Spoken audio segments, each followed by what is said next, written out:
motion. Anything to shake this mood I'm in. My football team's got me drinking. Back at it again. This is Thad Bell from the Kansas City Soccer Journal. I do not do that intro nearly as well as Cody Bradley. We miss him tonight. Tonight it is Robert Rusert from the KC Soccer Journal and Mike Kuhn from the KC Soccer Journal.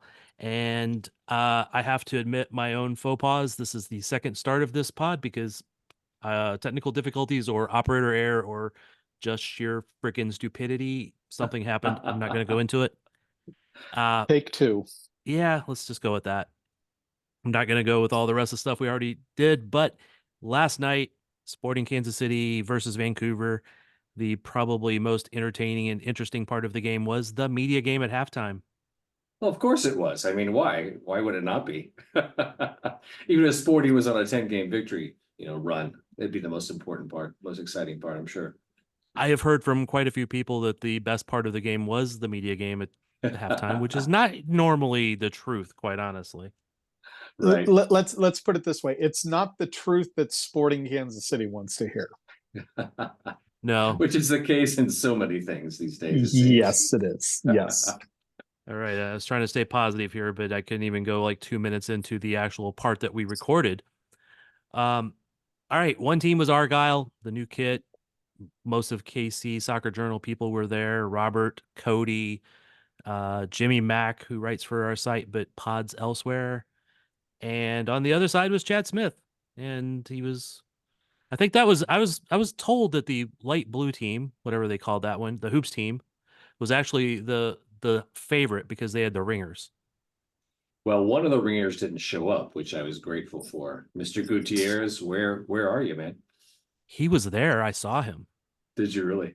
I think he showed up, got his jersey, and left, man. I don't know. Or he decided the competition was beneath him, perhaps. That could Yeah, be there's it. that. But there was 3 goals scored.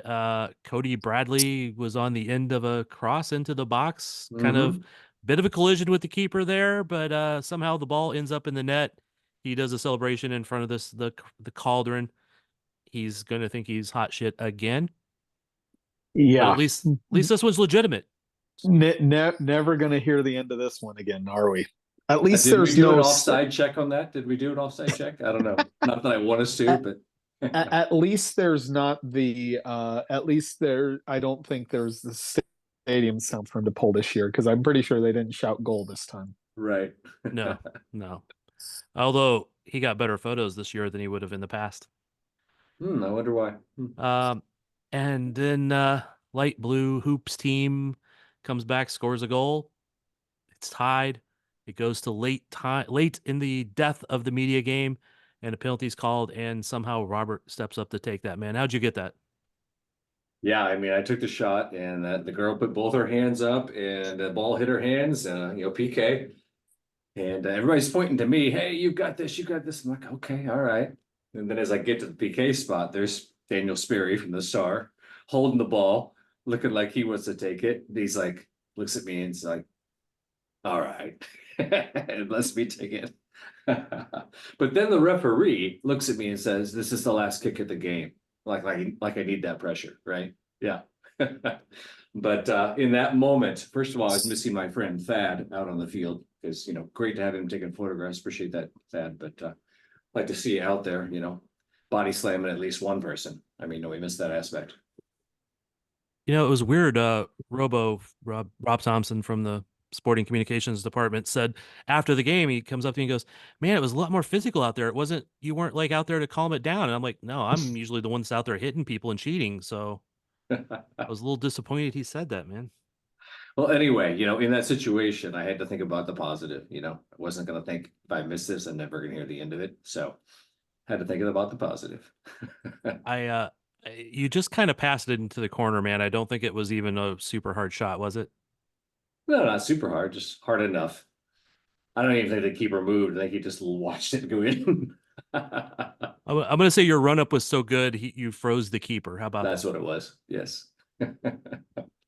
What do you think, Mike? Did you have any takeaways from the game other than Aaron, the comic lad? I mean, it was the one thing I will say, at least I'm happy we've fully moved past, and I've said this for years with the media game, moved past the whole let's pick it up and run with it like a football thing. Granted, that hasn't been a thing for basically since they've been sporting, but I'm Yeah. always glad because that's always been one of those things that always irked me in the mid-aughts at the media game. Yeah, I know exactly who you mean, and I swore at one point if I ever got into the media game, I was going to take that guy out at the knees if I got a chance. And I was in a game where he picked up the ball and ran, but I went like right after him, and he got rid of the ball before I got there. I remember that.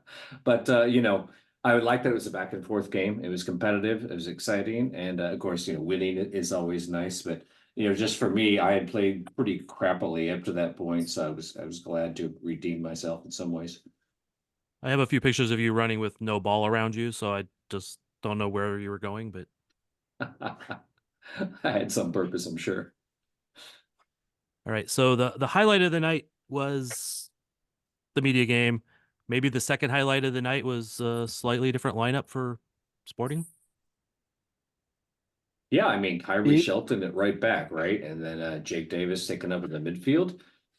Didn't get to see a heck of a lot of the first half, really, but we had like what 6 shots, and then after that we're on 6 shots for like 40 minutes after the first half. So first half must have gone pretty well. You guys saw more of it than I did. What do you think, Mike? I mean, it wasn't. They didn't play bad. I liked the. I said this during the game. With the lineup they put out, and they started the game this way. They didn't want possession. This was a lineup that was designed to spring and counter press and try to turn it over in the other end and quickly counter in those situations. And with the likes of Vargas and Afrifa and Nagata, it that was and our lack of midfield, that was the way to go. When Sporting tried to do their whole possess and pass and work the ball around the arc and back and forth and try to work it back and pull teams out, they didn't have the players on the field that were able to pull that off. So I was happy to see them kind of adjust tactics. I mean, probably the best chances of the first half came from that. I mean, the Vargas ball that Berhalter did a great job of knocking out, winning the corners, the free kicks. They had opportunities. It just that they have to do better with finishing in the box, and I mean that's been an issue all season. They've been able to hit these bangers, but they're not getting enough chances in the box, and they're not finishing the chances in the box that they get. I mean, the one that keeps coming to my head is Agata on a nice little lofted ball from Vargas, just completely missing the target with basically an open header. There was the free kick that Kyrie didn't somehow make contact with his head, or didn't make good contact with his head, that bounced wide. There were chances to be had. Sporting just couldn't do anything with it. Yeah, if you watch the replay closely, though, on the Agata header, he was nudged enough to throw his header off target. So I give him a little bit of forgiveness on that one. But yeah, the Kyrie one should have gotten more on it. But you know, Vargas, I thought he was more impressive than he has been recently, taking people on a little more successfully, because he had lost a lot of balls in the open field previously. Yeah, it was not just kick and run. There was actual skill to beat defenders in those situations. Not that kick and run isn't its own valid strategy, but you can only do that so much before teams catch on.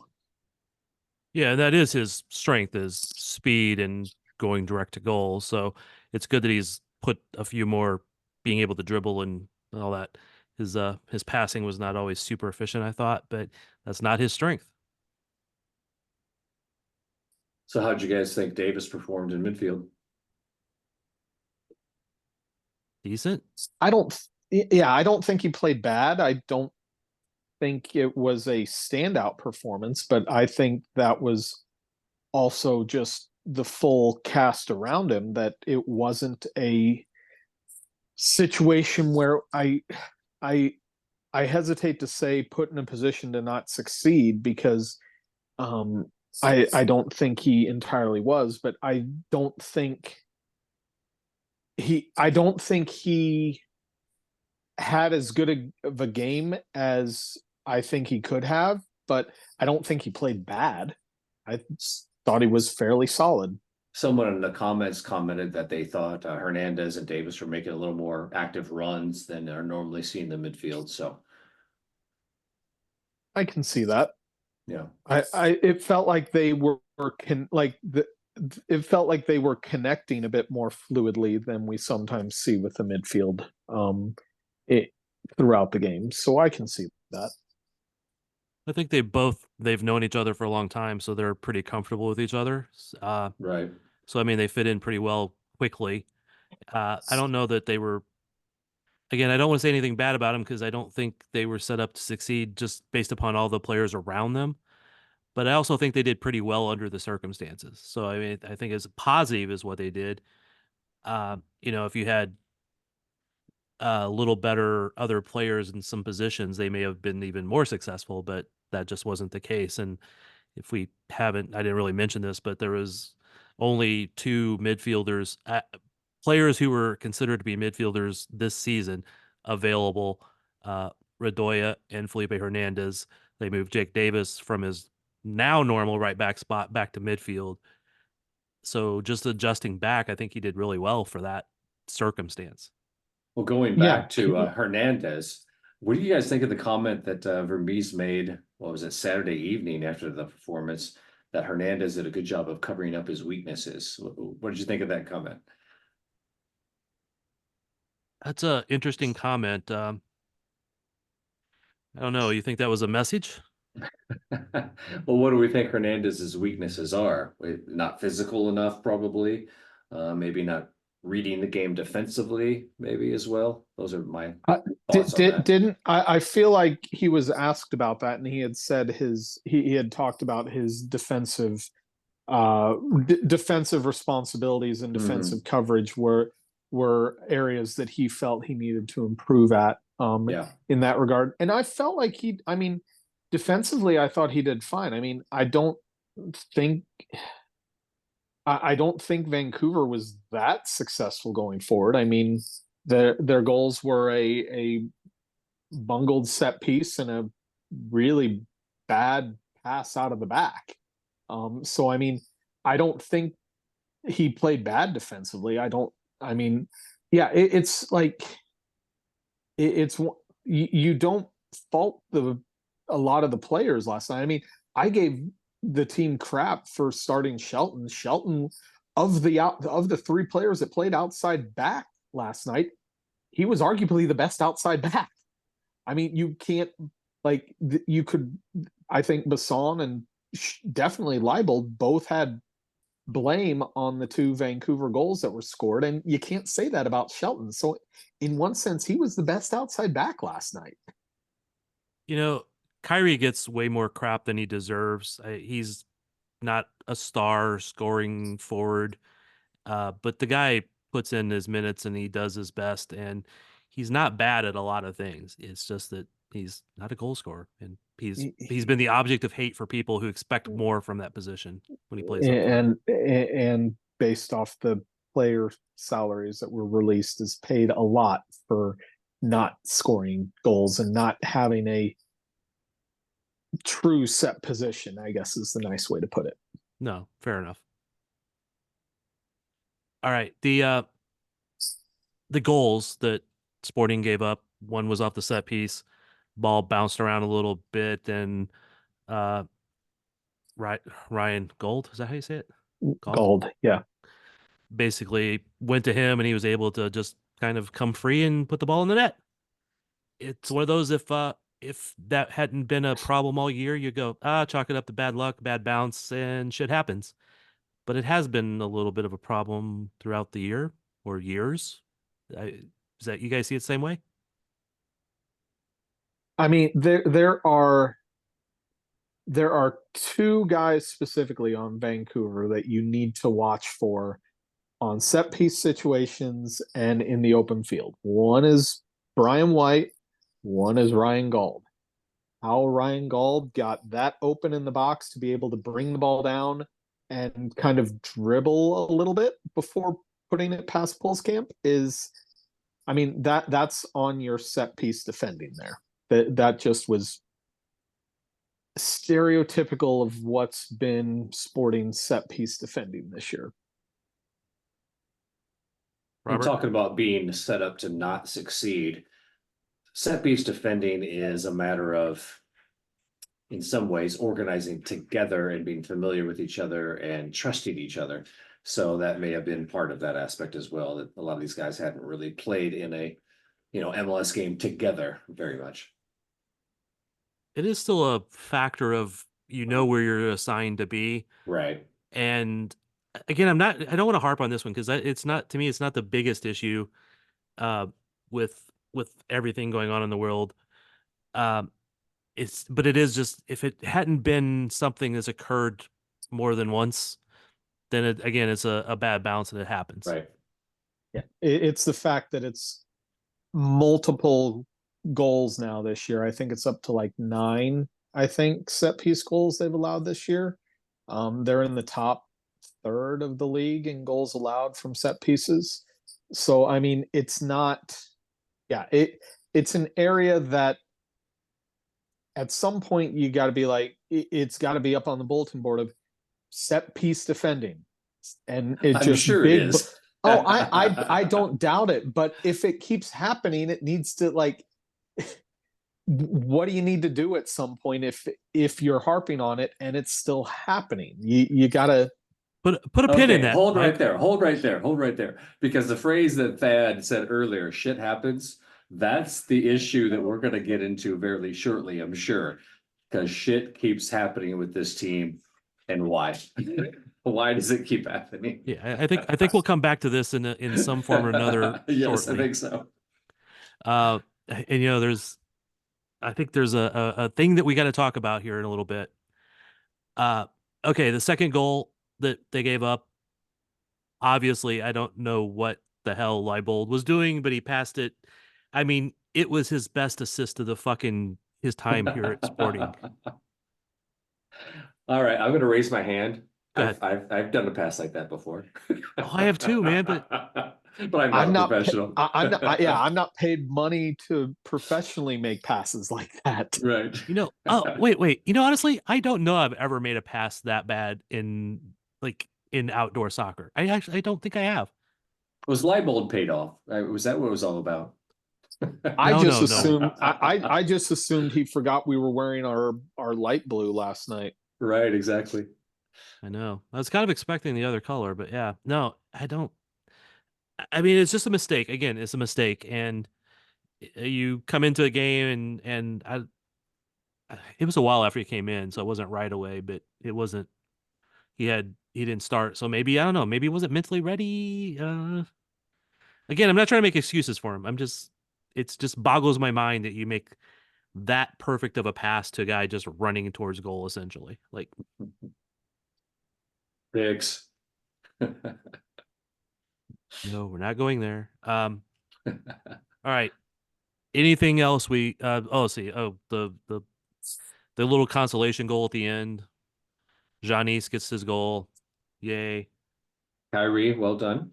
Yeah. And even that was like, there was a little bit of a lucky bounce because he tried to cross it. It bounced off of somebody, came like right back into his area, and he ran through him and then did a great effort to get that ball over there. He did a very good effort to get that ball over there. There you go. That's Kyrie for you. So kudos to Kyrie. He was we talked to him after the game last night in the locker room, but again, I think we'll maybe cover that if we have a chance to in the next segment. Any last observations from last night? Pulskamp, Castellanos?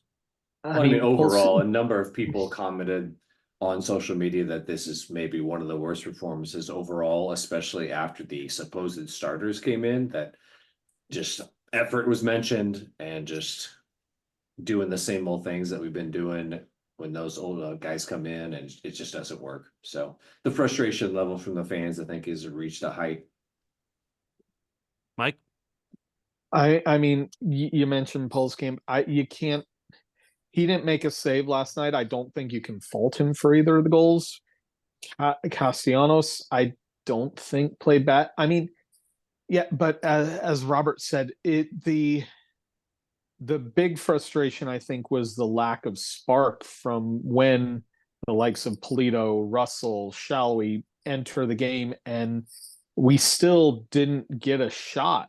We like I think I saw like we from the 27th to like the 70th minute, we didn't take a single shot or something like that on in the game. So it's like by that point, those three had Shallowy been on the field since halftime. Polito and Russell came on almost 15 minutes before that.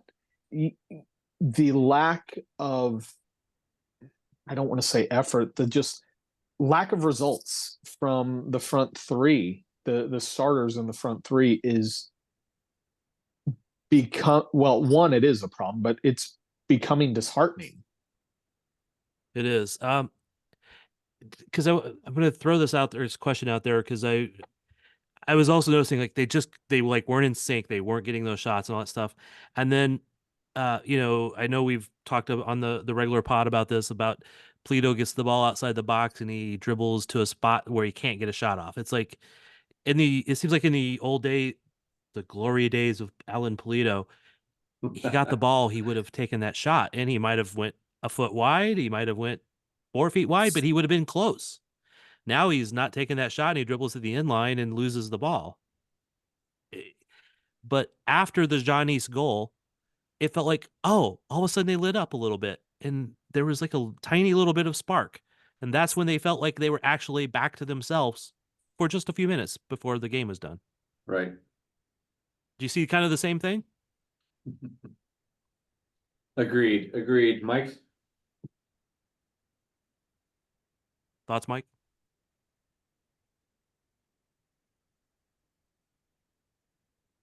I think Mike is stalled out on us on his Zoom. So we will take a... Oh, you're back, Mike? I think so. I don't know There what we happened. go. That's okay. I was just saying, did you kind of see a similar thing with the spark there where there wasn't any, and then when Johnny scored, there was all of a sudden a wee bit of spark for a couple minutes? A little bit, but I mean, at that point, there were what, 2 minutes left of stoppage time. At that point, it's too little, too late. We needed that spark like 20 minutes, 20 minutes, 30 minutes before that. At least. All right. We will come back after this segment and have a little chat. All right. Back with segment 2. We've had a little break and started up a new segment. I guess I'm just going to dive right into it. There was an article in the Kansas City Soccer Journal posted today. Well, by the time you listen to this, it'll probably been yesterday, but by Mike Kuhn, discussing about what he thinks about Peter Vermes. Do you want to lay that out a little bit, Mike, or should I just do it, or you want to do it? I mean, I can. I mean, at this point, I feel like it's time to move on from Peter Vermes. I appreciate everything he's done. I appreciate where the team is, where the team's come from under him. I appreciate the trophies he's brought, but at this point, it's thank you, but the team is not responding.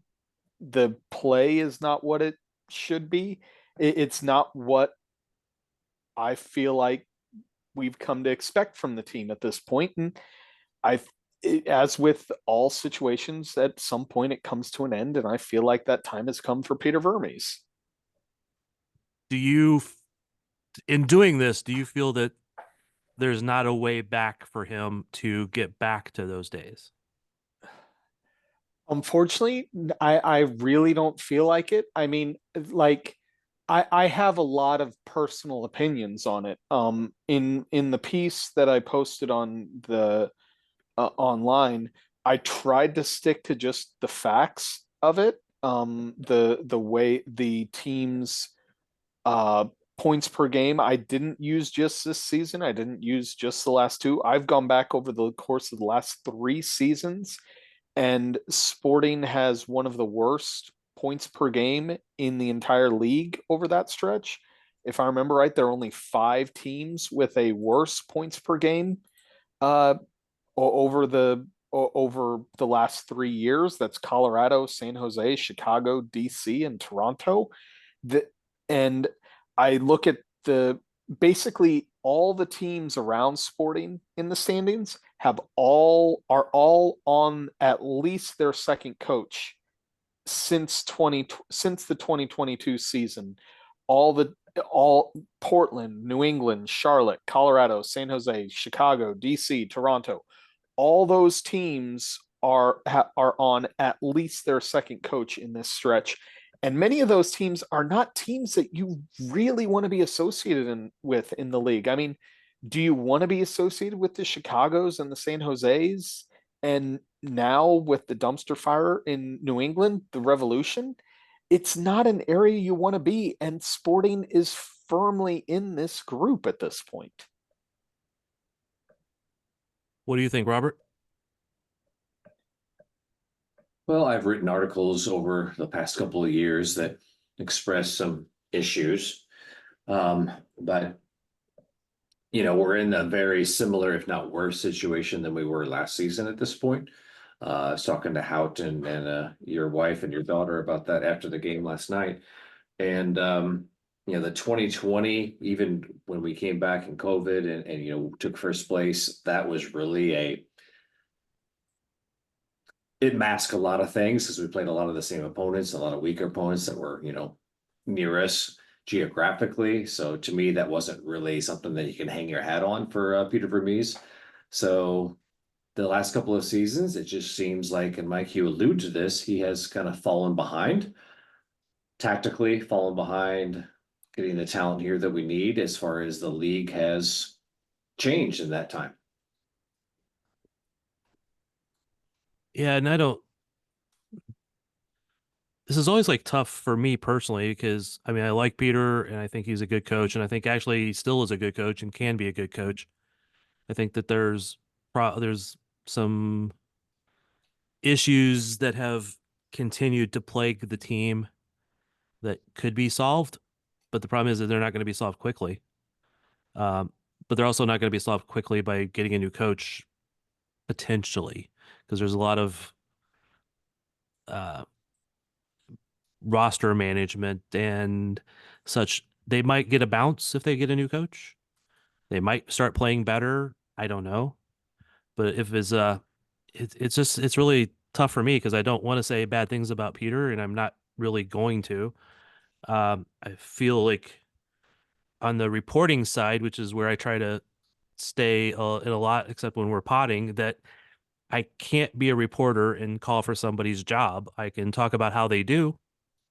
I can talk about the factors of it, but I can't call for somebody's job. So I'm never probably going to do that.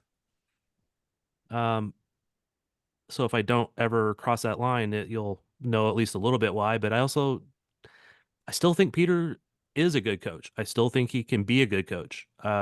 It's just that right now things are stale. I don't know if it's players.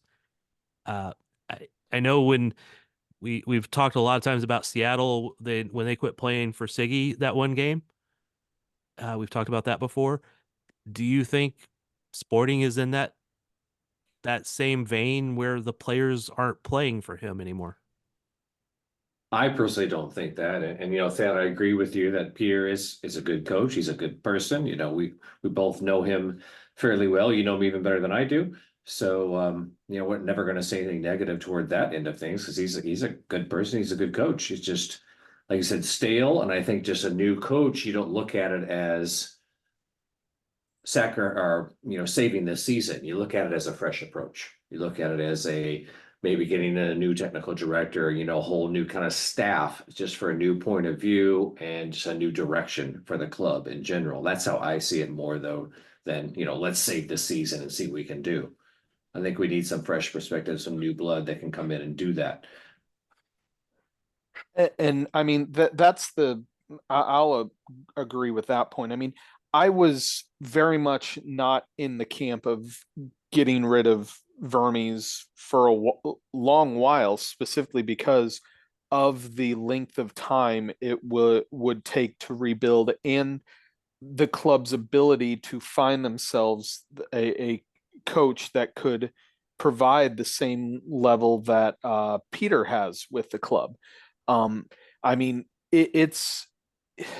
I know, like, I know in the comments section on my post, it's been brought up at least once about similarities to Arsene Wenger's final years at Arsenal. And this isn't to compare Vermes to Wenger, but the situations are similar. You have two legends of the club who have brought silverware, who have brought very much happy times for the fans. But there, as I said at the beginning, there's always an end to these sorts of things. And it came for Wenger at Arsenal, and it appears to have be coming for Vermes in Kansas City. And it's not going to be easy.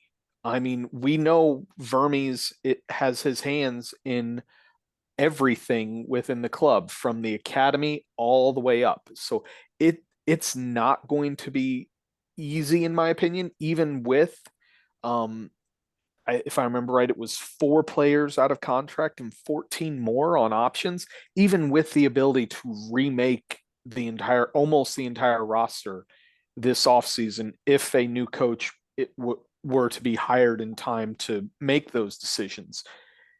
It's not going to be easy. There's probably going to be a year, more than a year, couple years of trouble to get back to where the team will feel like it's a success. But at some point you have to do it. You can't just keep kicking the ball down the road and thinking, oh well, Vermes will turn it around here. Oh, Vermes will turn it around here. And I mean, at the same time, at some point you got to have a succession plan anyway with Vermes. So I don't know. It feels like it just is time to move in a different direction. Yeah, we've seen enough patterns over the years, especially the last 6 years, to say that Vermes is probably not the one to bring the franchise to where it needs to be at this point.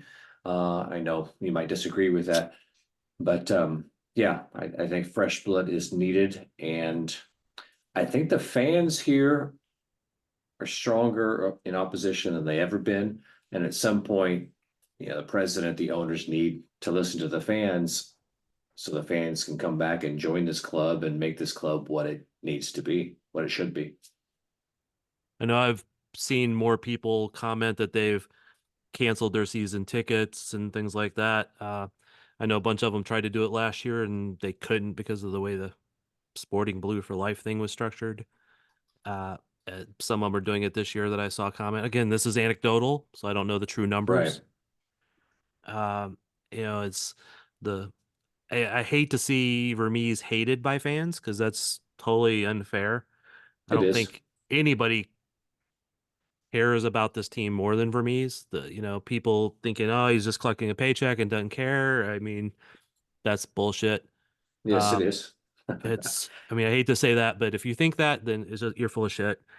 You can think that he's not a good coach now, or some people, I've had a friend message me today that, oh, they thought he should have been fired after the MLS Cup. And I'm like, well, that's probably the dumbest time to fire a guy, but because he wasn't a good coach then. Okay. MLS Cup, whatever. Couple more Open Cups. Yeah, not worthwhile at all. But anyway, I know people don't always like his style. I know people don't always like his comments and things like that.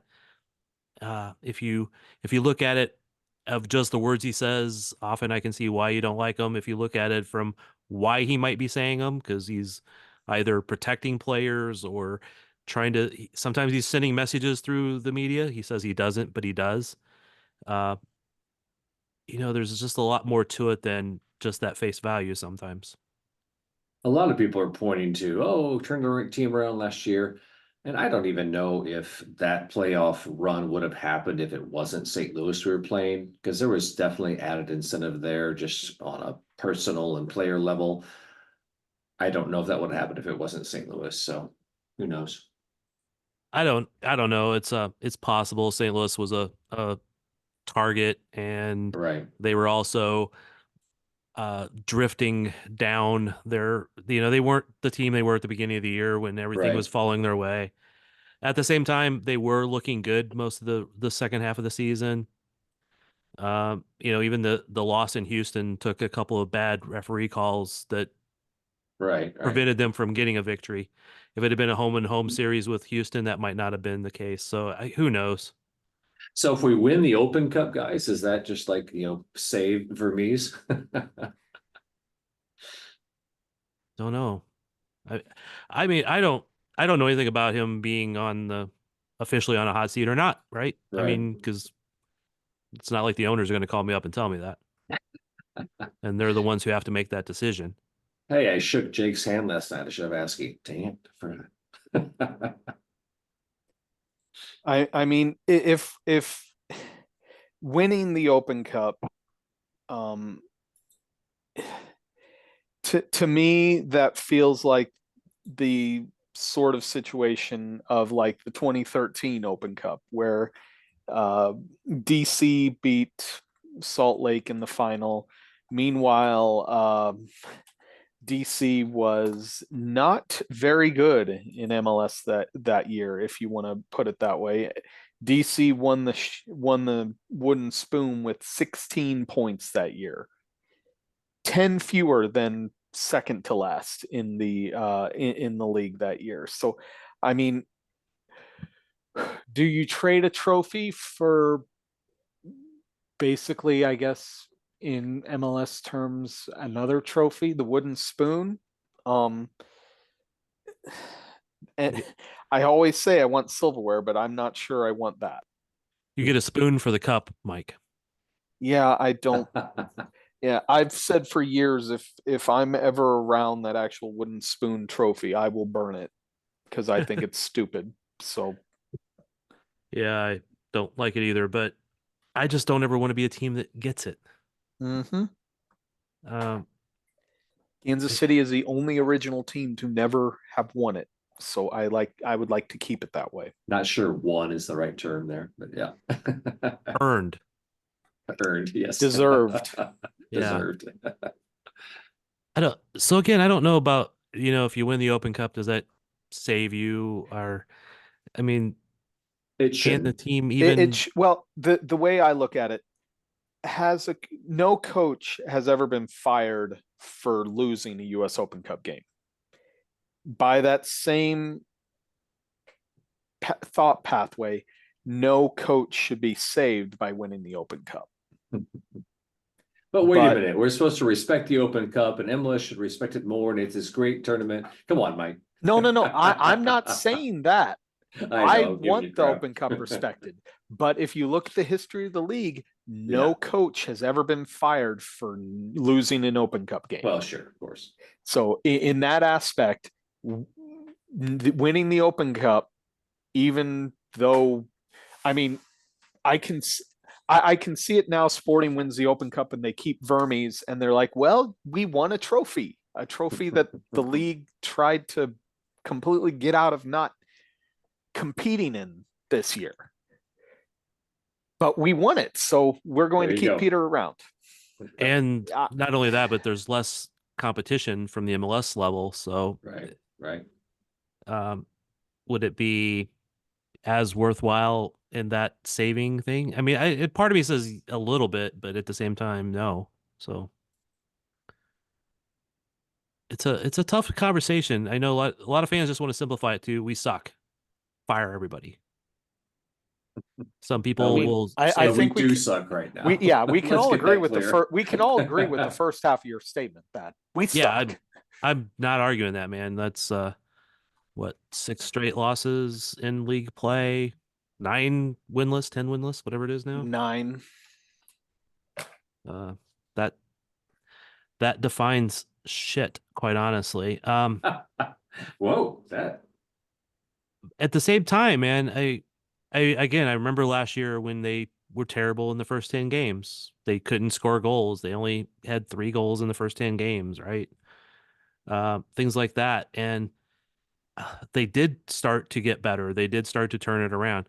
A lot of that was that Lito was starting to get healthy and get a little bit better. And then Gotti was getting healthier and a little bit better. And they continued to get better throughout the season. Was that Vermees saving them? Was it just the fortunate luck of the guys coming back better than they may have not, because those knee surgeries are not always a definitive? There's always the hope that, oh, there's a good signing in the off season or in the summer window rather. There's not a ton of money. There's not a ton of room. There's not, where do you get, who do you get? Who can you bring in? There's a lot of issues with that right now.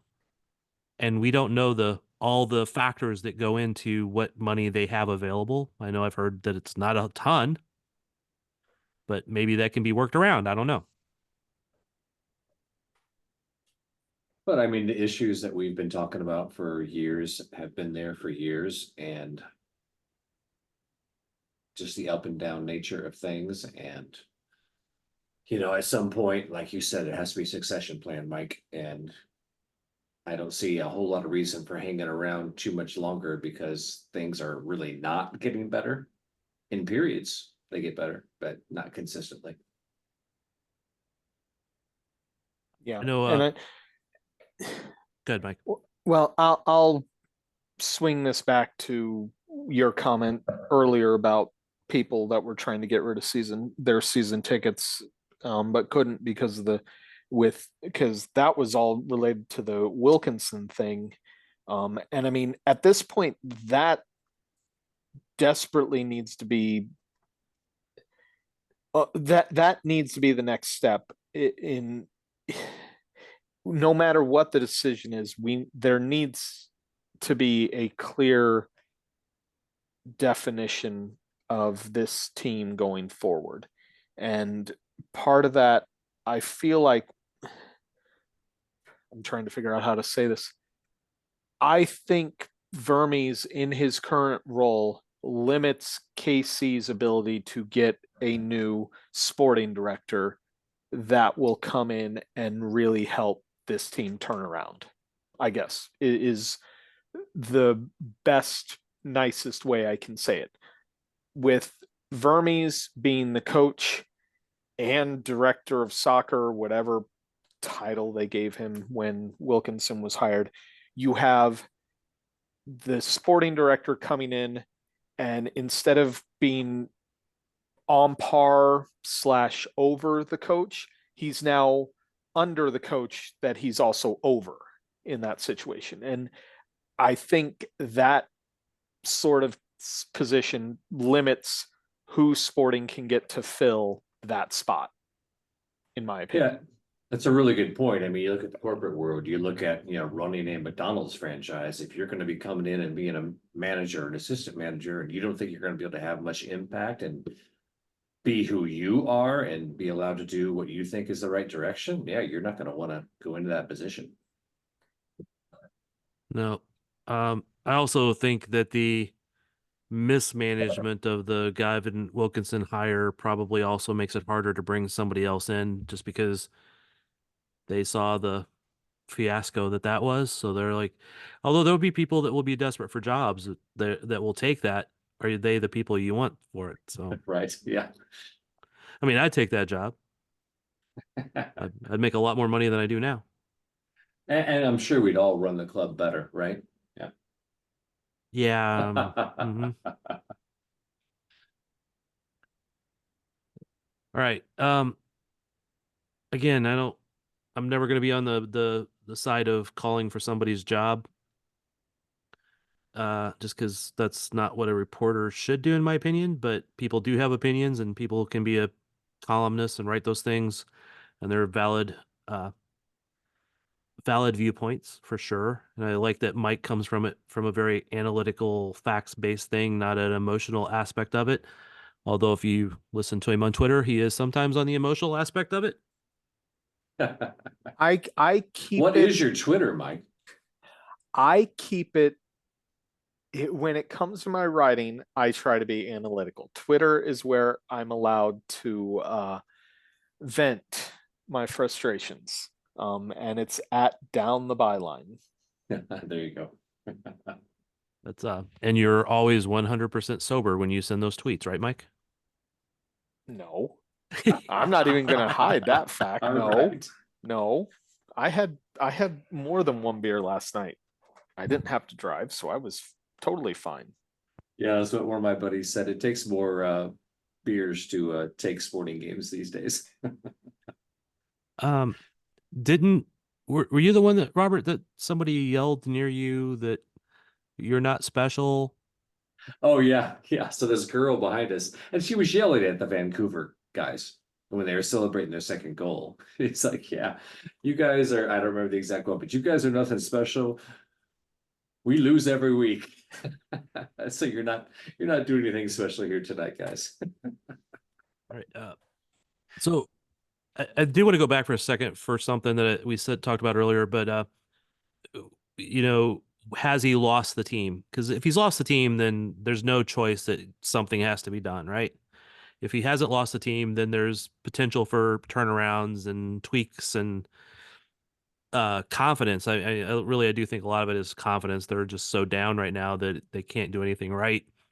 Um, but in the locker room, talking to Kyrie, uh, I forget who asked the question or the exact question, but he said it comes down to, you know, are we going to reach and put our arm around our teammate, the guy next to us, and lift them up? And if we don't, then we're truly lost and it's over. And he goes, we've not hit that point. We're still holding each other up. I I gotta feel like that's a fairly accurate statement for the mood of a lot of the players. Maybe not everybody, but I think at least majority of them. If they're still holding each other up, there's still a chance that they make a turnaround and get better. That doesn't change whether or not Mike thinks or anybody else thinks that it may be time to change the coach. I'm just trying to give at least a perspective from inside the team. The last time they made a coaching change, Kurt Onofo, talk about a terrible hire in the first place. But I had players coming up to me saying off the record that I don't think he knows what he's doing. He just had me practicing at the left mid position and I played right back in the game after I played at left mid all week and nobody changed. Nobody got hurt. It was just like a spur of the moment change. You know, things like that. And I don't want to give too much detail on who said those things, but I had more than one player do it and he had lost those players and it showed in what was the final of that last game that an awful coach Mike? 6-0. I knew you would know that.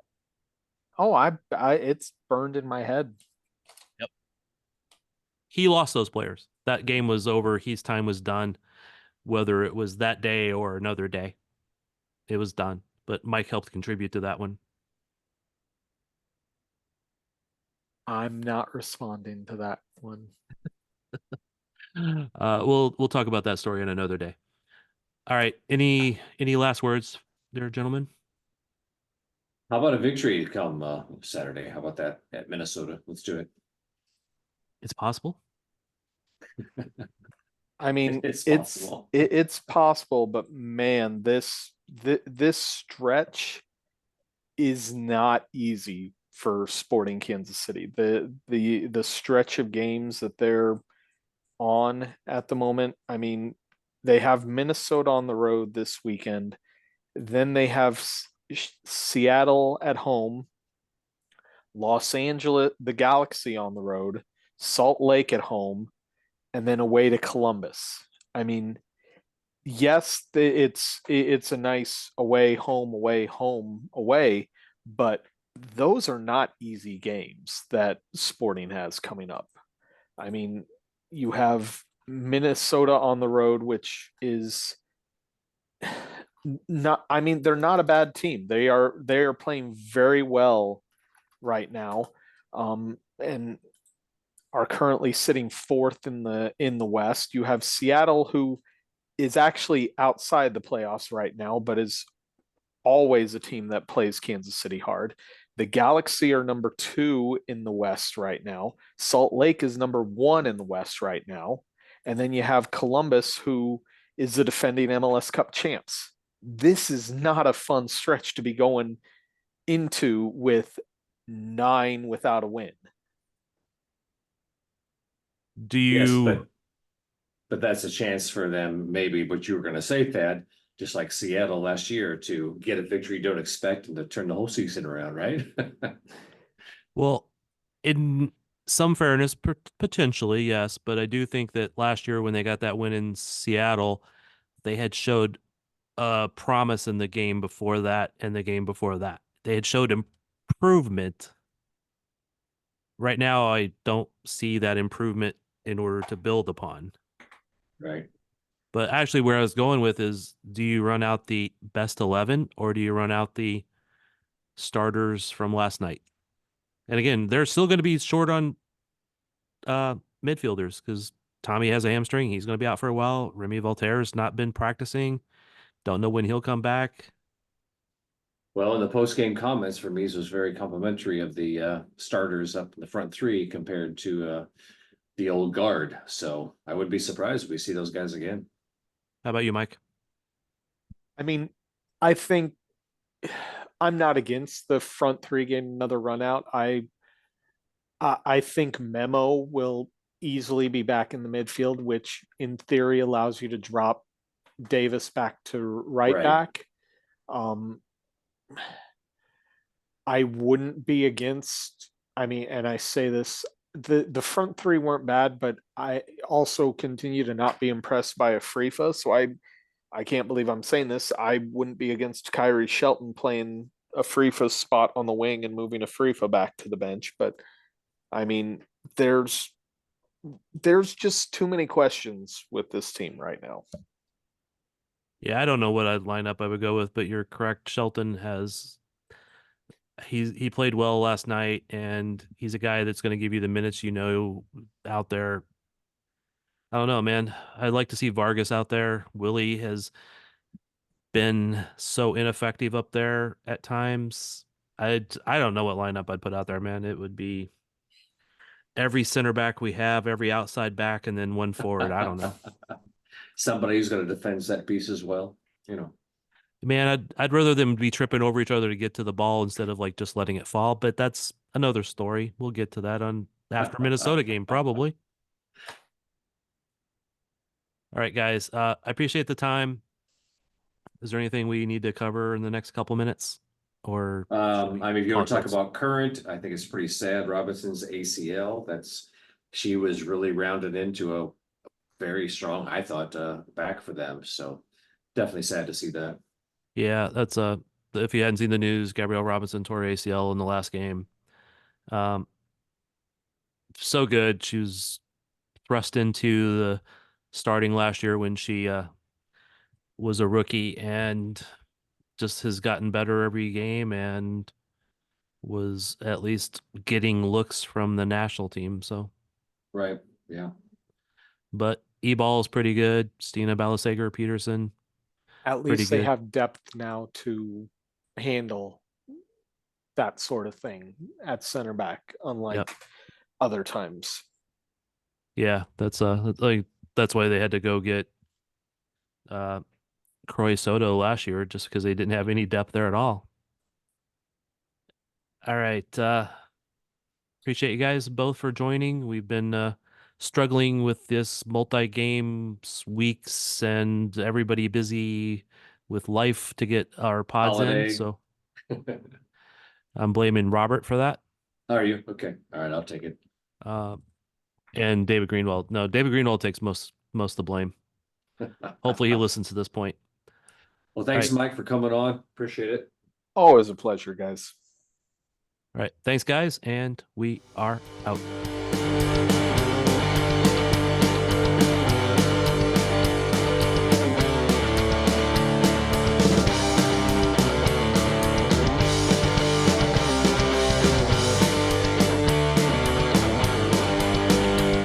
It's Saturday and the game is on.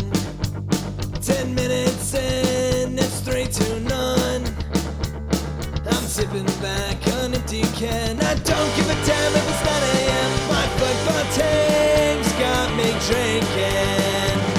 My football team's got me drinking. My football team's got me drinking. Give me beer or whiskey, wine or gin, anything to shake this mood I'm in. My football team's got me drinking.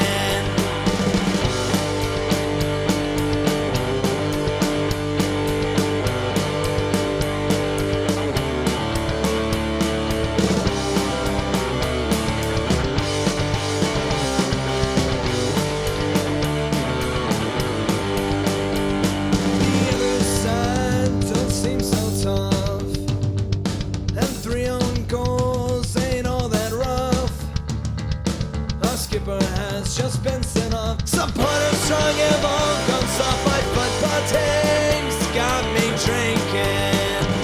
My football team's got me drinking. My football team's got me drinking. Give me beer or whiskey, wine or gin, anything to shake this mood I'm in. My football team's got me drinking. My football team's got me drinking. My football team's got me drinking.